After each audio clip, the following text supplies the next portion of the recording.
Well, that went spectacularly terrible, I muttered, straightening my ceremonial collar as I stomped down the gleaming hallway of the Galactic Council's central spire.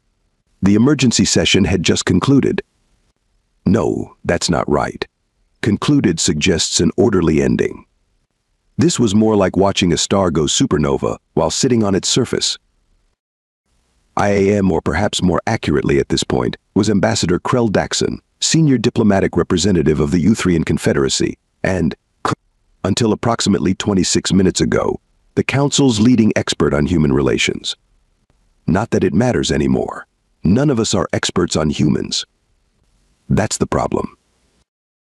3 rotations earlier, I had been sitting in my usual seat at the grand negotiation table, seat 17, section B, exactly 12 arm lengths from the council leader's elevated platform. Close enough to be seen, far enough to avoid the splatter when deals inevitably went sour. Council leader Pax Morvani of the Zentari Dominion presided with his typical blend of arrogance and condescension. His species evolved from apex predators, and it showed 4 arms crossed over his armored chest, cranial spines fully extended to display dominance. The 7-foot-tall Zentari had been pushing the boundaries with the human delegation for cycles now.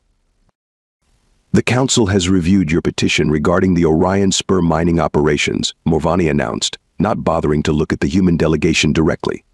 A Zentari power move.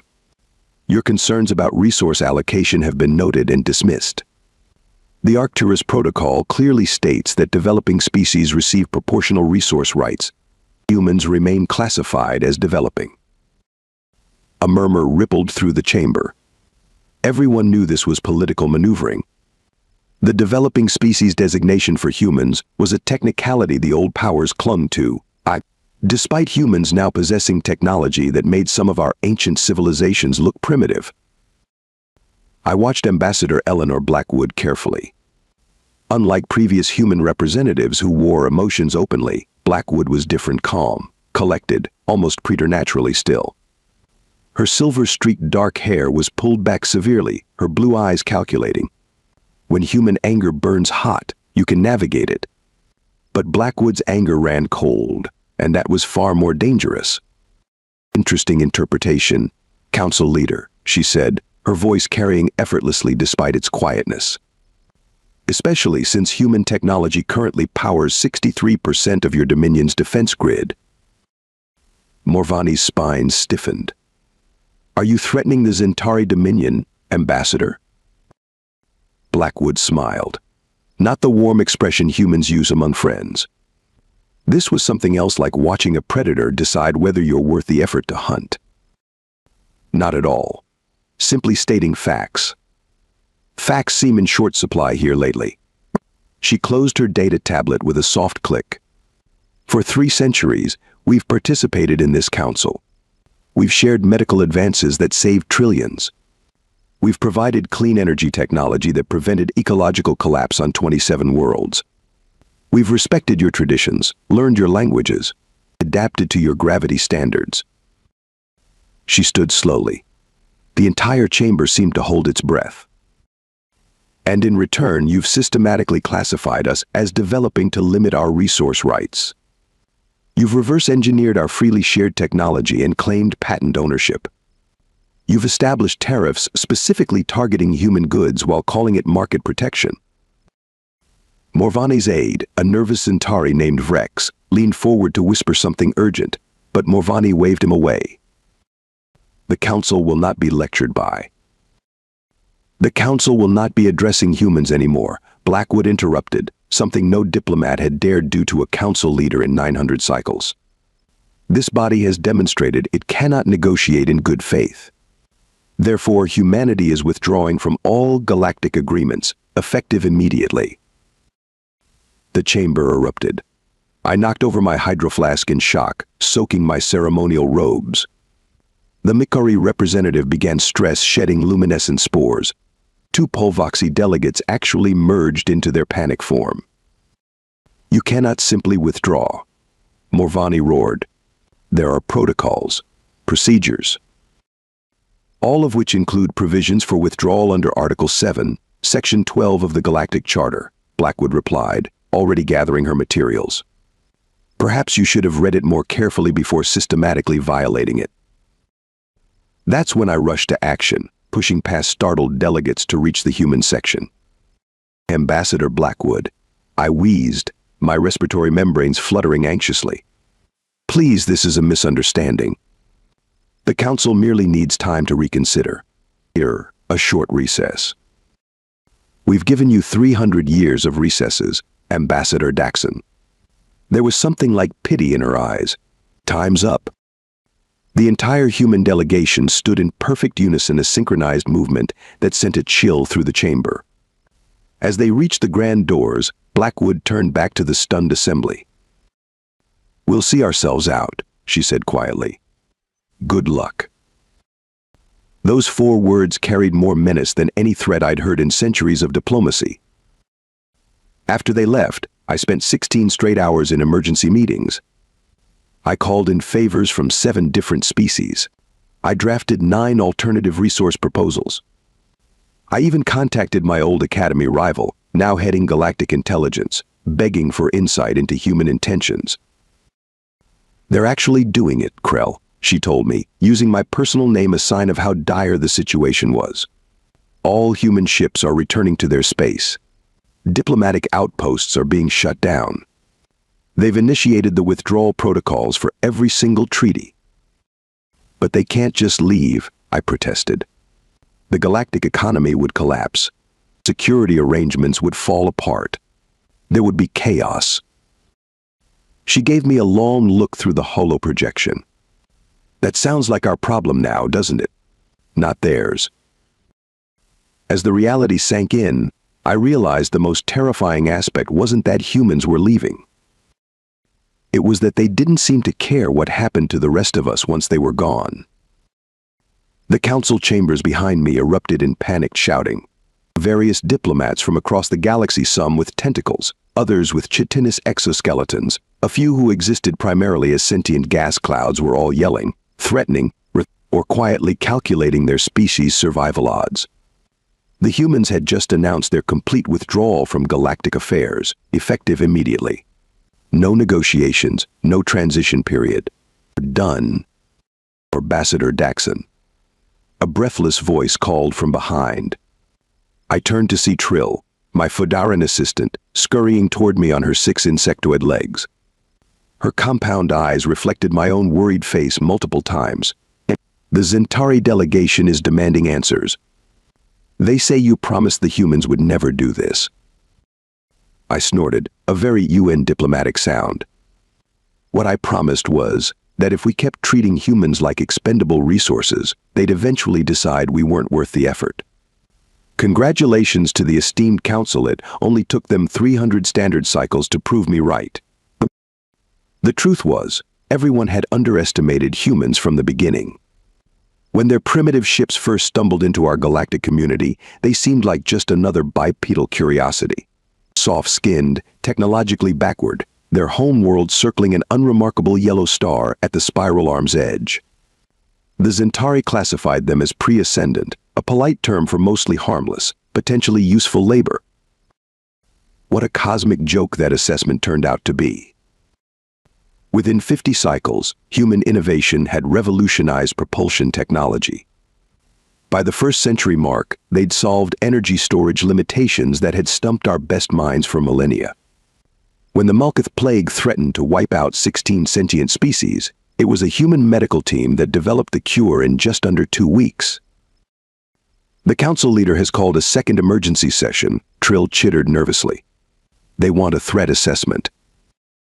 I laughed, the sound hollow and alarming even to my own auditory membranes. A threat assessment? Now? That's like asking about boat safety while you're already drowning. I waved a dismissive hand. Tell them I'll be there shortly. As Trill scurried away, I leaned against the curved crystal window overlooking the capital. Countless ships darted between spires, the daily commerce of 1,000 species continuing as though everything was normal. They didn't know yet. They couldn't conceive of a galaxy without human innovation, human technology, human unpredictability keeping the ancient powers in check. My personal communication device buzzed. Military channels, highest priority. The message contained just 3 words. They're actually leaving. A cold dread washed over me. I, Krell Daxon, who once dismissed humans as barely space-capable primates.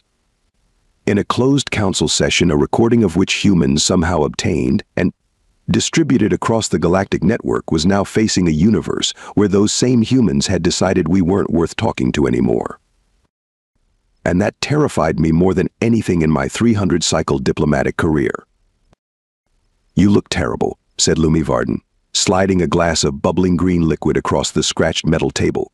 "Ink this. It won't help, but it might make you care less."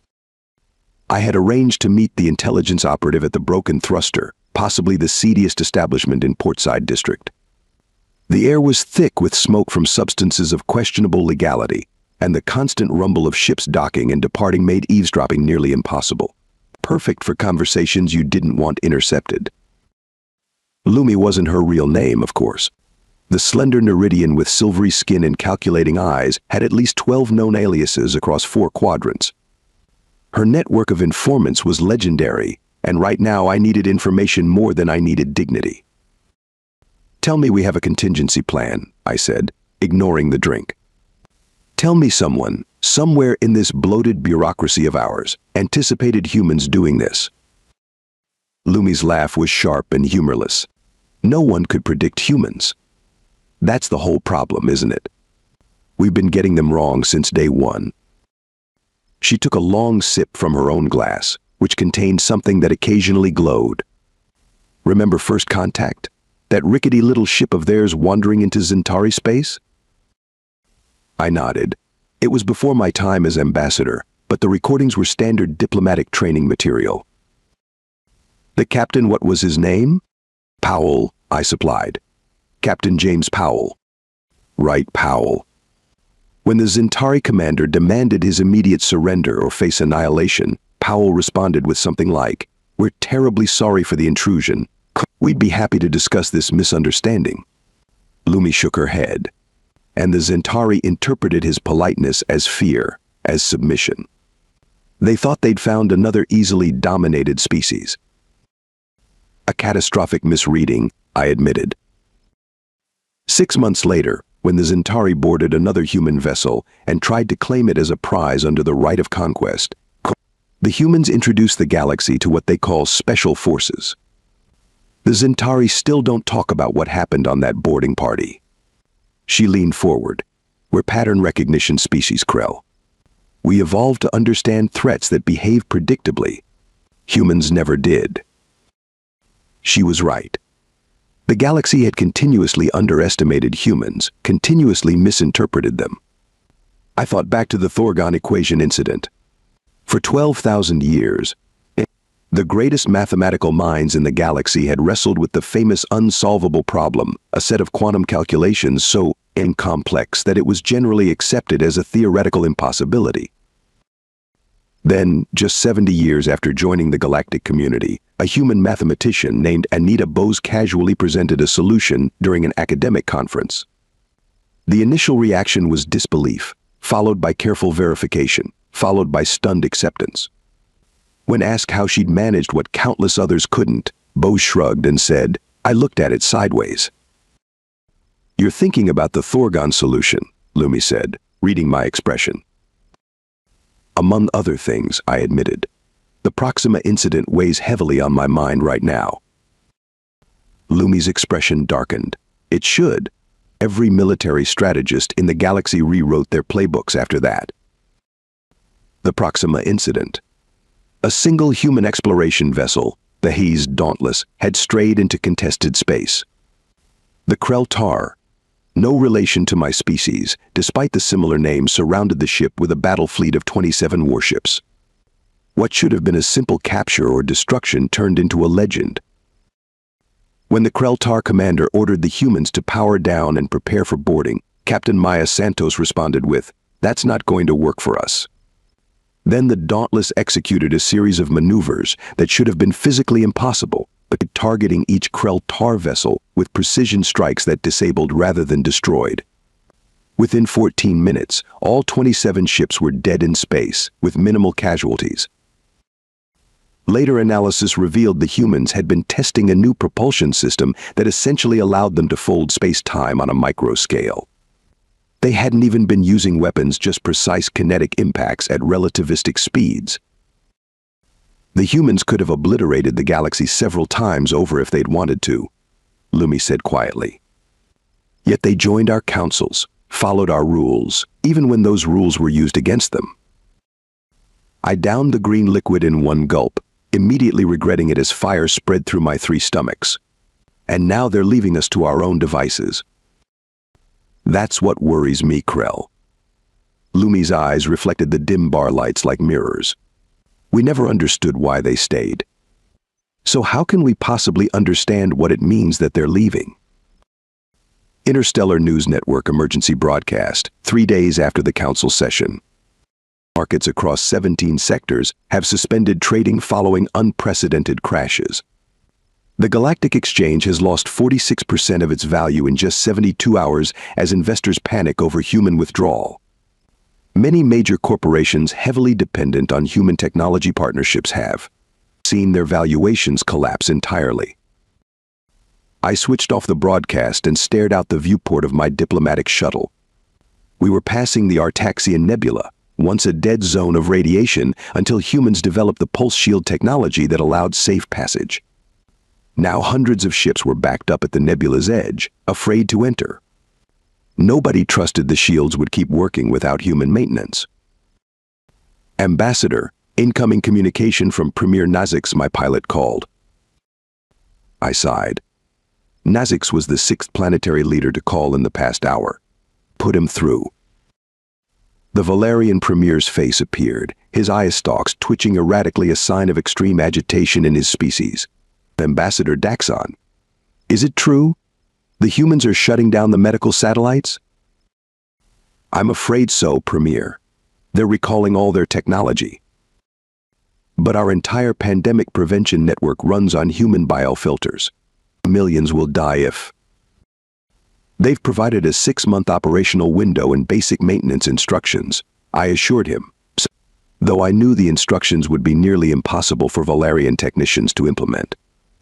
I suggest your people start working on alternatives immediately.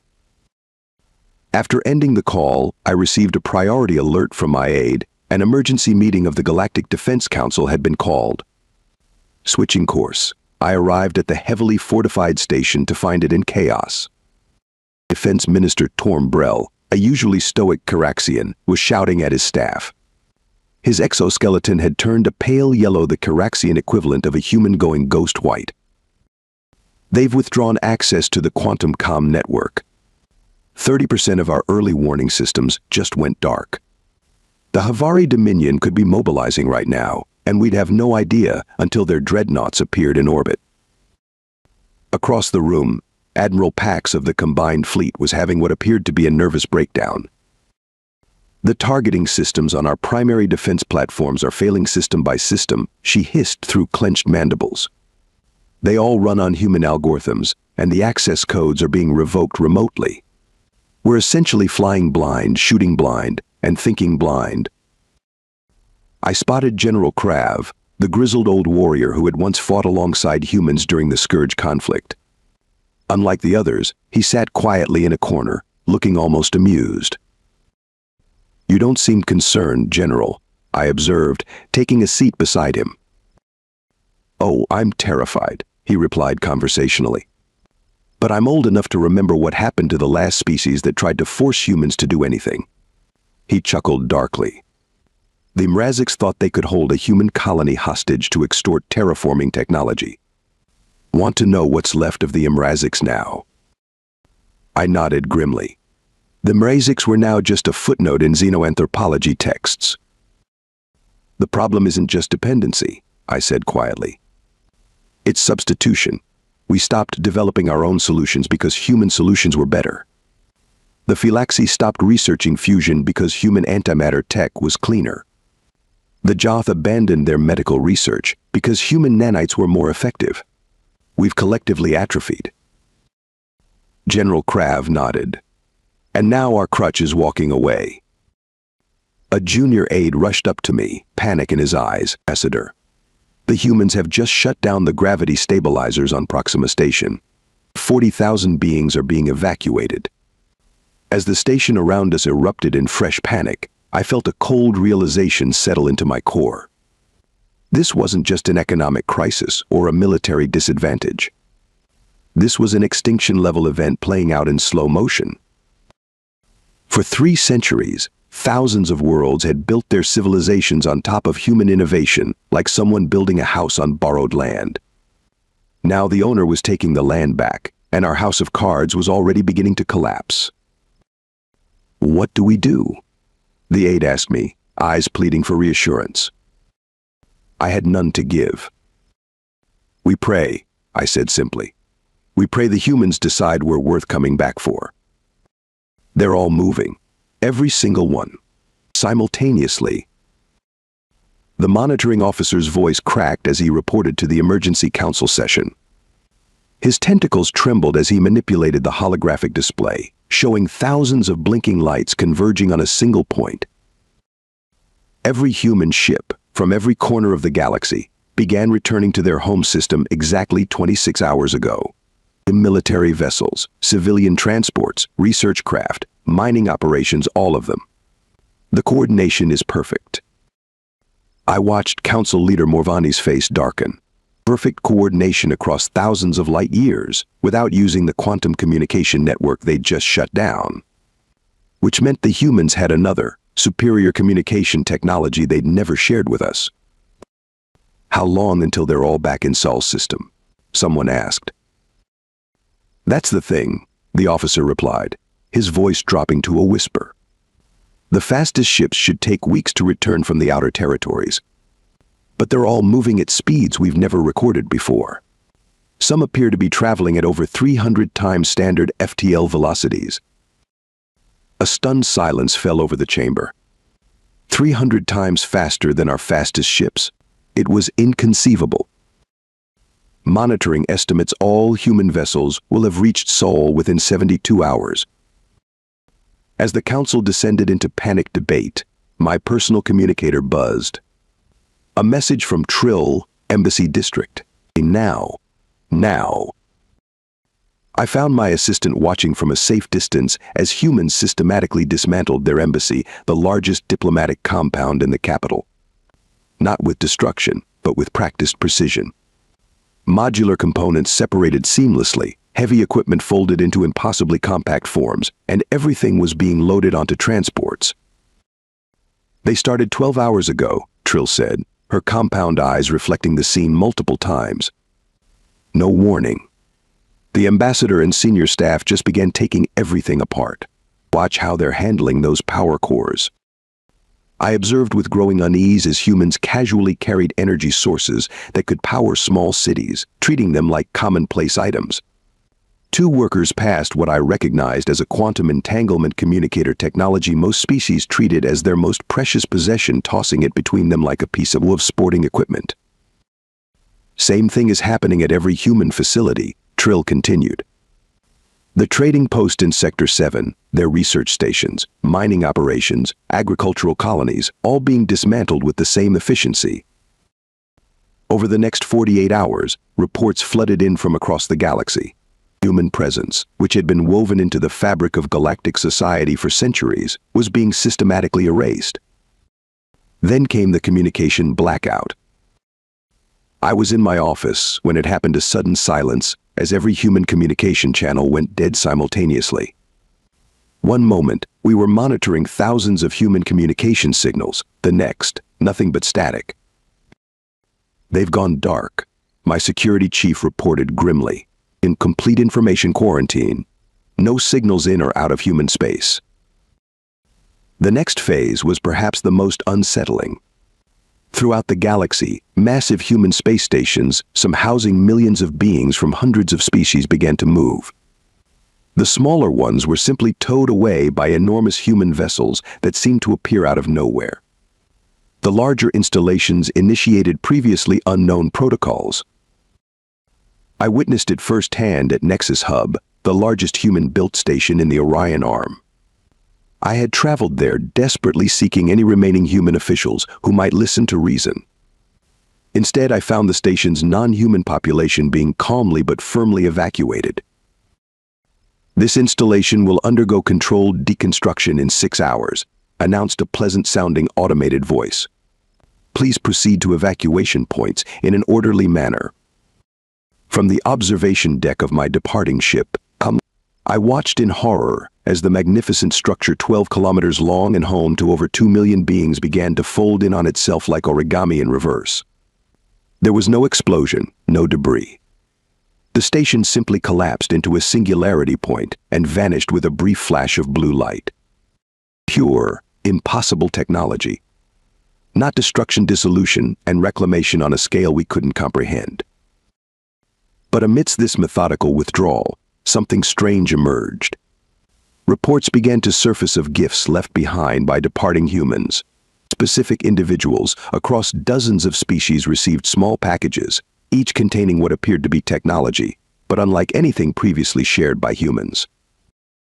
My old friend Professor Nix of the Galactic Science Academy received a small silver cube. It came with a note, he told me, his voice trembling with excitement or fear, I couldn't tell which. It said simply, "For when the stars begin to dim." I have no idea what it means or what this device does. It has no visible controls, no power source I can detect, and it's completely impervious to scanning. Similar reports emerged everywhere. A Zentari general who had once fought alongside humans received a crystalline orb with the message, "For the coming storm." A Foverian doctor who had collaborated on pandemic research was given a small pendant inscribed with, "When the third moon aligns." The pattern was clear but unfathomable: selective individuals being provided with technology for specific future events that hadn't happened yet. The implications were staggering. Not only were humans abandoning us, but they seemed to know what was coming after they left. When a package arrived for me, I stared at it for 3 full days before finding the courage to open it. Inside was a simple data crystal and a handwritten note in Eleanor Blackwood's distinctive script. "For when you're ready to understand why we had to go. Not yet, Krell, but soon." Personal Journal of Ambassador Krell Daxon. Entry 47, 30 days after human withdrawal. The Council has officially collapsed. What began as emergency sessions devolved into accusatory shouting matches before finally ending in an empty chamber. No one sees the point anymore. Without human technological support, the quantum translators are failing, making communication between species increasingly difficult. How quickly we forget that for millennia before humans arrived, we relied on crude approximations of each other's languages. The Zentari have recalled their fleets to protect their core worlds. Rumors suggest the Foverian Collective is already testing weapons that haven't been used since the Scorch Wars. Everyone is preparing for what comes next, though none of us know what that actually is. I find myself stationed at this observation post near the former border of human space, watching for something. Anything.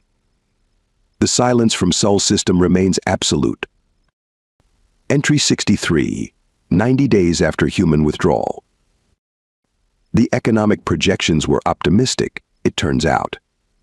3 major trading hubs have completely shut down. The Vexillion Banking Consortium has declared bankruptcy after 9,000 years of operation. Starvation has broken out in the Cygnus Reach colonies, where agricultural systems dependent on human terraforming technology have begun to fail. More concerning are the power shifts. The Novan Alliance, long considered a minor power kept in check by human diplomacy, has suddenly expanded, seizing 3 neighboring systems with surprising ease. Intelligence suggests they've successfully reverse-engineered human propulsion technology. They won't be the last. I've been recalled from my observation post. The Uthrian Confederacy needs all its diplomats trying to forge new alliances in this suddenly unstable galaxy. Still, I keep the data crystal from Ambassador Blackwood with me at all times. Not ready to view it yet. Not sure I ever will be. Entry 82, 180 days after human withdrawal. Witnessed my first anomaly zone today. Where the human research station in the Talus system once orbited, there's now a sphere of something. Not quite normal space. Light bends around it. Sensors can't penetrate it. A Centauri scout ship that ventured too close reported its navigation systems going haywire, star positions shifting impossibly. Similar phenomena have been reported at 12 former human research sites. The leading theory is that they were studying aspects of reality we don't even have concepts for, and in their absence, these experiments have created tears in the fabric of space-time. Or perhaps they left these anomalies deliberately. Warning markers? Signposts? No one knows. Entry 104, 270 days after human withdrawal. The galaxy is fragmenting faster than anyone predicted. The Proxima Corridor, once the busiest trade route in the galaxy, is now a lawless zone where pirates using salvaged human weapons prey on desperate merchant ships. 3 new territorial conflicts have erupted in the former human neutral zones. Most disturbing is the rise of what's being called human cults groups who worship the departed humans as ascended beings. They gather around the anomaly zones, claiming to receive messages from beyond. Most are harmless devotees, but some have turned violent, attacking anyone who speaks ill of their departed gods. Meanwhile, the formerly oppressed Tory coalition has emerged as a surprising new power. For centuries, the Centauri kept them as client states, harvesting their worlds for resources. Now they've united under a charismatic leader who reportedly received one of the human gifts a theoretical physicist named Davi Narsa. Within months, they've developed energy shields that make their ships nearly invulnerable to conventional weapons. The old power structures are crumbling, new ones rising. The galaxy reshapes itself in the absence of human influence. Entry 133, 365 days after human withdrawal. 1 standard year since they left us. The situation continues to deteriorate. Refugee crises on 47 worlds. Supply shortages everywhere. 3 separate species on the brink of civil war.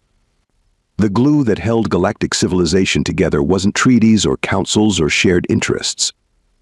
It was humans, their technology, their innovation, their unpredictability that kept the ancient powers in check. I dream of Earth, sometimes a world I've never visited. In these dreams, I'm walking through empty human cities, calling out names I don't recognize, searching for someone to explain why they abandoned us. Today I think I'm finally ready to see what's on that data crystal. May the ancient gods of Uthria help us all, if it's as bad as I fear. My hands trembled as I inserted the data crystal into the reader. For an entire year I had carried this final message from Ambassador Blackwood, too afraid to view it. What if it contained a final condemnation? Or worse, what if it held nothing at all, just emptiness, the ultimate statement on humanity's indifference to our fate? The projector hummed to life, and Eleanor Blackwood appeared before me. Not as a standard hologram, but something more, a presence that seemed to fill my modest quarters with an almost tangible energy. Her appearance had changed subtly.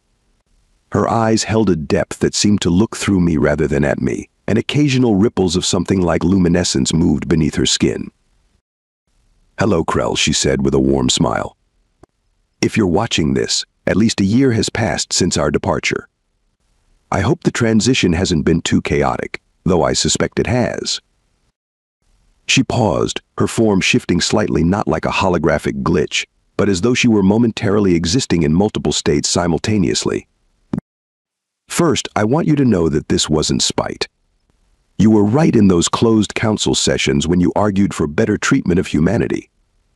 Had they listened to you sooner, perhaps things might have been different. But in the end, our departure wasn't really about the council's politics at all." The hologram expanded, showing the familiar shape of a human DNA strand, which then began to change, restructuring itself before my eyes. About 70 years ago, we noticed the first changes.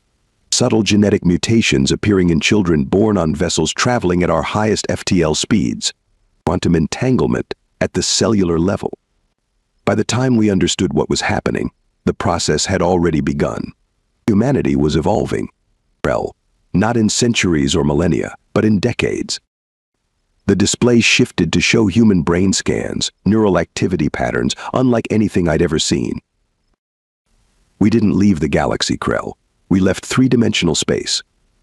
What you witnessed wasn't an evacuation, it was an ascension.